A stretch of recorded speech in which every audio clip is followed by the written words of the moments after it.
So whenever I make a video and talk about the gold price, people are keen to point out that the gold is still the gold. The gold is still the same weight, it's still the same size.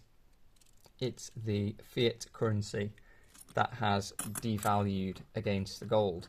So the gold has kept its value, but the fiat currency, what most people would call money, if we asked them on the streets, would say that things are getting more expensive.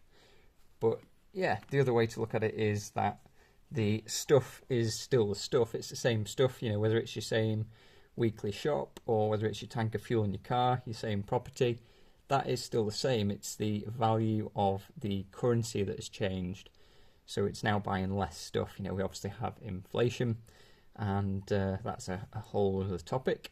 But with the actual gold, if you were to look at what you would have to exchange in fiat terms for, say, this 1 ounce last year, maybe in dollars around 2,000, in pounds maybe 1,600, something like that. The same 1 ounce of gold this year, you are having to outlay obviously much more.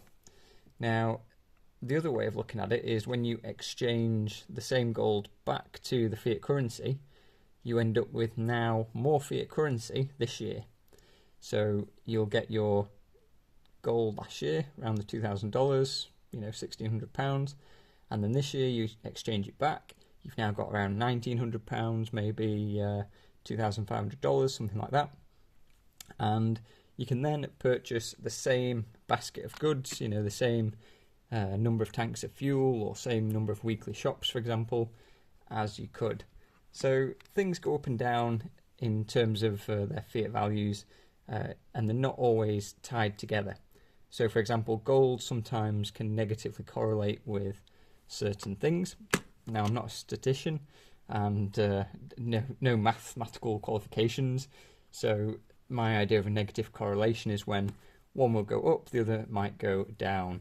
So they don't always go, perfect mirror, but if gold is going up, perhaps then some of your favourite stocks and shares might go down, and vice versa. Equally, some companies are always just going to go up over time. Some are going to go up for a little while, and then perhaps there's a change of sentiment in the market and they'll go down. But assets are going up at different times and different rates. Like property prices in the UK, I think they're up something like 4% on the year.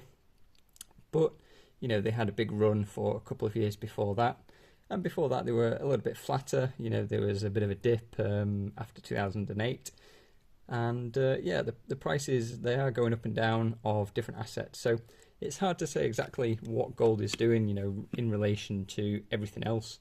Like say, some items, some assets are going to have periods where they go up more than others. And so, you could look at the idea of cycling your money between what's moving. So, for example, if you were into gold earlier this year, you're up around 20% now. Whereas last year, over the whole year, maybe you would have made 8%.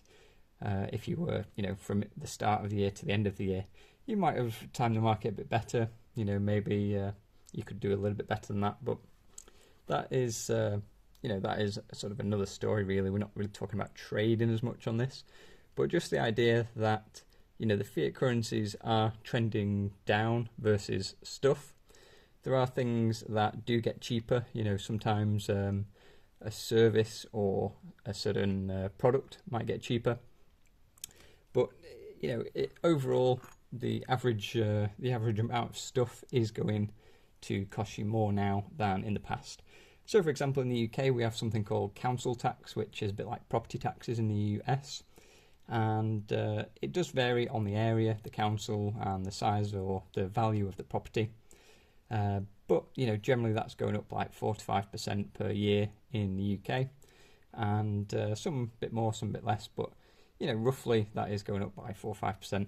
And then what they might do is they might say, well, hang on, you're going to need to pay for having your bins emptied separately, so that's an extra this much. So they're actually like stealthily adding on more cost to that. It's not just that flat figure of your 4 or 5%. And then also you do get like a reduction in services, so things are perhaps not maintained as well as they were. Perhaps you have something like a tip or a dump, where you take your trash, or take, furniture or whatever that's broken down, and maybe they're like, well, hang on, we're going to close that down, we're going to reduce the hours or whatever it might be. And, the facilities generally get, a lower service or a lesser service.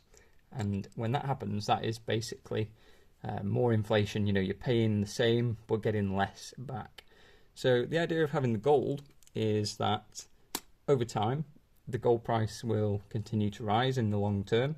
There will be times when it goes down, will be times when it goes flat. But in general, if we're looking back at history, we've got a very steady uptrend over time. Some periods where it's accelerated, some periods where it's steadied off and, like I say, even dipped. So something to bear in mind, but the idea of holding the gold and just continually adding to it when it suits, and then in the future, hoping that you can realise the same purchasing power when you do come to either liquidate or when somebody else does. It's always there for you in the future. So in terms of new coins, you've probably seen on the channel, I've got a few little bits and pieces. Got some more sovereigns. Got this little $5 Indian head. Got the $10 as well.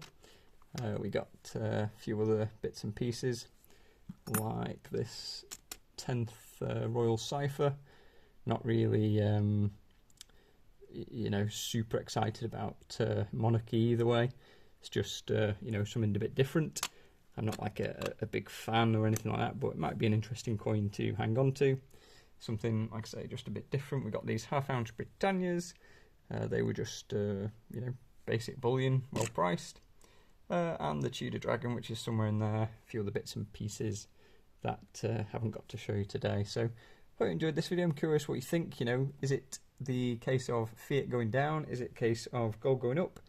And does it really matter? In a world where we are exchanging fiat for goods and services, unless you're in a world where, or an area where everyone's trading in gold and everything's pegged to gold, it's so much gold for a loaf of bread or, a meal out, then I guess, in that case you could work everything out in gold. But otherwise, we are in a fiat currency dominated world, and that is why I talk about gold in the way I do. But continuing to stack, we're all in the same boat, we're all going for the same idea, just some of us have different plans or different expectations of what might happen in the future. So hope you enjoyed the video, look forward to talking in the comments,